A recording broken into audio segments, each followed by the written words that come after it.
बिलाल अपनी चच्ची रक्षंदा की इज्जत के लिए अपने भाई अदनान से भी लड़ पड़ता है, लेकिन बाद में जाकर अपनी चच्ची से माजरत करता है कि मेरे भाई से जो गलती हुई उसकी मैं माजरत करता हूँ। लेकिन उसकी चच्ची रक्षंदा भी इतना जल्दी आसानी से हार मानने वाली नहीं है। वो उसे कहते हैं आपको कोई माजरत करने की जरूरत नहीं, मैं अपनी बेइज्जती, अपनी बेटी की बेइज्जती कभी नहीं भूलूंगी। लेकिन बिलाल उस वक्त इस मामले को हैंडल करने की पूरी कोशिश करता है और आखिरकार अपनी चच्ची रक्षंदा को मना लेता है। वीडियो में आगे जाने से पहले आप हमारे चैनल को सब्सक्राइब करें और हमारी वीडियो को लाइक कर दें। मुअज़्ज़ज़ नाज़रीन, दूसरी तरफ जलाल साहब पिछली तमाम बातें भूलकर अपने दिल को बड़ा कर लेता है और अपने पोते अहमद के लिए चला जाता है। लेकिन जब वहां पहुंचता है तो उसे वहां पर खुर्रम अपनी बीवी से लड़ रहा होता है। खुर्रम अपनी बीवी को यह कह रहा होता है कि तुम अपने बेटे का ख्याल भी नहीं रख सकती। वो बेचारी अपनी गवाहियां दे रही थी, मगर खुर्रम कहता है अगर इस तरह का हादसा हो भी गया था, आप इतने बड़े अस्पताल में उसे क्यों लेकर आई? किसी गली के क्लिनिक में लेकर जाती,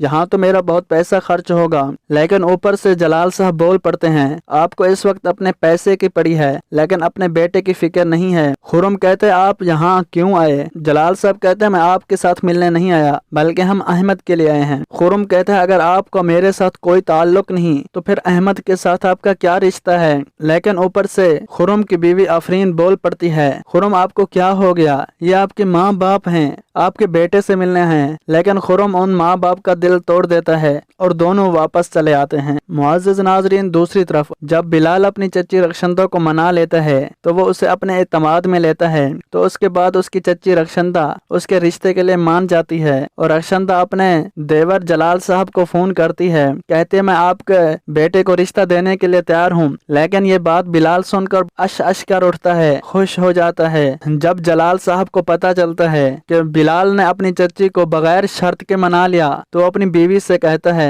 कि आपके बेटे ने हमें ऐसी मोड़ पर खड़ा कर दिया कि मैं भूल गया, अपनी मोहब्बत का इजहार भी नहीं कर सका। लेकिन जलाल साहब की बीवी ज़किया कहती है हमारे बेटे ने बहुत कमाल कर दिया है। मुअज़्ज़ज़ नाज़रीन, आखिरकार बिलाल और मुस्कान की शादी हो जाती है। रक्षंदा जो रिश्ते के लिए मान गई थी, ये उसकी बहुत बड़ी चाल थी, क्योंकि वो आने वाले वक्त में अपनी बेटी से ऐसे काम करवाएगी कि आप हैरान रह जाएंगे। मुअज़्ज़ज़ नाज़रीन, जब मुस्कान की शादी हो जाती है और उस घर में आ जाती है, मोनी और मुस्कान की आपस में नहीं बनती। मुस्कान मोनी को कह देती है तुम पागल हो। मोनी ये बात अपने दिल पर ले लेती है, कहते मुझे तो सब लोग समझदार कहते हैं, आप मुझे क्यों पागल कह रही हो? वो इस बात पर मुस्कान से लड़ पड़ती है, लेकिन उनके दरमियान बीच बचाव करा दिया जाता है। लेकिन बाद में जलाल साहब अपनी बेटी मोनी को कहता है कि आप तो मेरे लिए बहुत समझदार हो, लोग जैसा ही कहते रहें। मोनी बहुत खुश हो जाती है।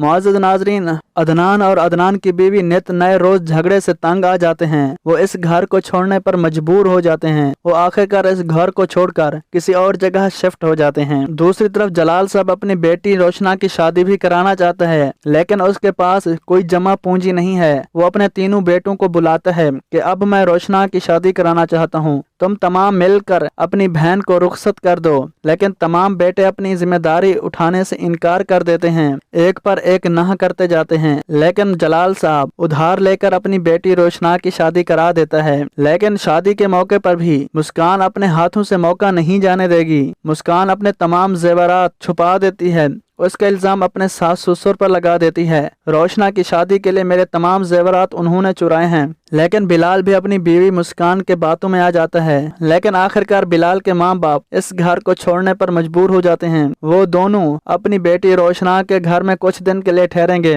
इधर मुस्कान अकेली ही रह जाएगी। लेकिन आखिर में तीनों बेटों का बहुत बुरा हाल होगा और तीनों बेटों अपने बाप और माँ से माफी मांगते फिरेंगे। आखिर में जलाल साहब अपने बेटों को माफ करेगा या नहीं करेगा, इस बारे में अपना ख्याल हमारी वीडियो के नीचे कमेंट में कीजिए। Thanks for watching. अल्लाह आपको खुश रखे, अल्लाह आपको सदा आबाद रखे।